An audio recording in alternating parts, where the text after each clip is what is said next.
Well, I'm very delighted to know that I'm known as being humorous. We'd have to bring my wife down, put her on camera, and ask her what she thinks about it. But yeah, I kind of think I might be a funny guy to a degree. I grew up with a bunch of wise guys, and we were all trying to one up the other, and I think that was a good practice. But as far as the page is concerned, it's a little different. Or performing live, taking a funny story and performing it live.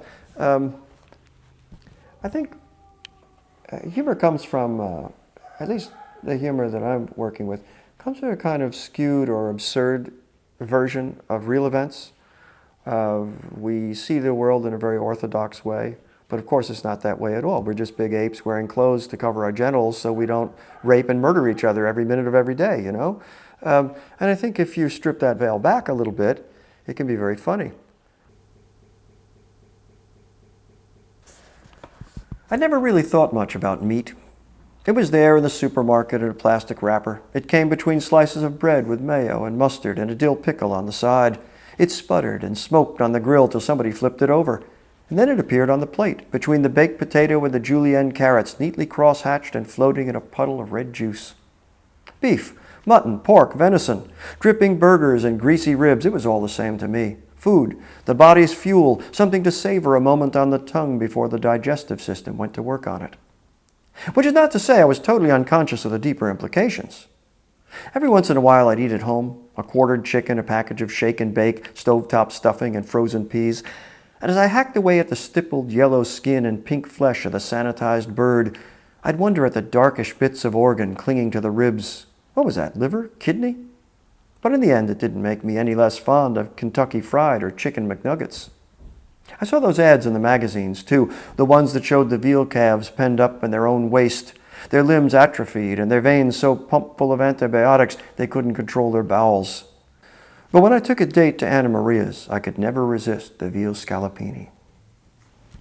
In Carnal Knowledge, here we have a guy who falls in love with this very stunning woman, and she leads him to her point of view, which is to be a meat is murder kind of person, a PETA person, and to march around and say that meat is murder and have a higher consciousness about it. And yet there's something absurd about her fanaticism. And I think that is humorous. And yet still, underlying it all is this essential question. And you know, we come to the end of the story. I can't help it. We come to the end of the story, and he's been through all of this, and he's gone everywhere for her and done everything for her. And she finally just, of course, has used him and leaves him behind.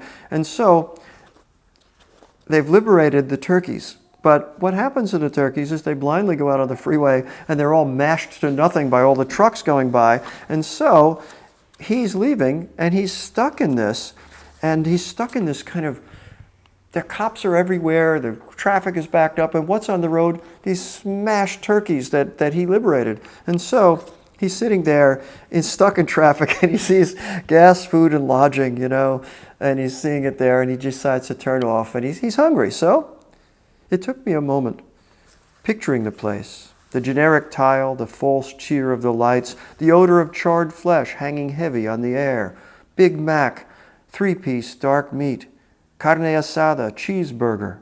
The engine coughed. The lights glowed. I didn't think of Elena then. Didn't think of Rolf or grizzlies or the doomed bleeding flocks and herds or of the blind bunnies and cancerous mice. I thought only of the cavern opening inside me and how to fill it. Meat. And I spoke the word aloud, talking to calm myself as if I'd awakened from a bad dream. It's only meat. So you see, you see if it works.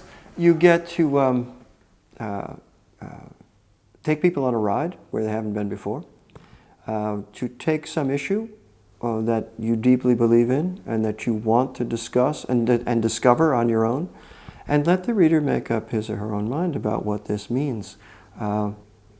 And you can have that kind of ironic punch at the end which brings you back into the story to rethink what it's about.